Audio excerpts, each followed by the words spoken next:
আমরা ICDS supervisor freshers 2019 ঐক্যমঞ্চের পক্ষ থেকে এসেছি।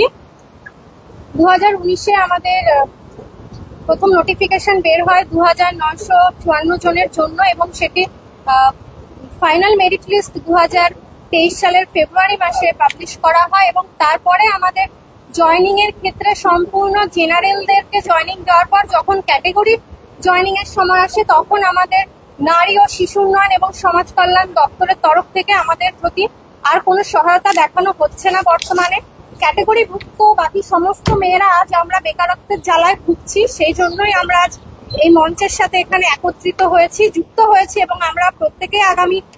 28শে জুলাই যে নবান্নে যাওয়ার যে ডাক দেওয়া হয়েছে সেখানে সবাই আমরা সেখানে হাঁটতে চলেছি হাওড়া থেকে বেলা 11টায়।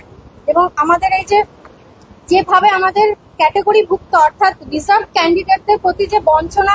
হচ্ছে এবং শুধুমাত্র আজ জেনারেল ক্যান্ডিডেটরা 2 বছর তারা প্রায় আর চাকরি করছে, কিন্তু আমাদের ক্ষেত্রে সেটা আমরা ঘরে এখনো বেকার অবস্থায় বসে আছি। আমরা চাকরি পাওয়ার পরেও আমরা চাকরি প্রাপ্ত বেকার, আমাদের সেই চাকরি পাওয়ার অধিকারটা আজ আমাদের নেই, আমাদের কাছ থেকে কেড়ে নেওয়া হয়েছে।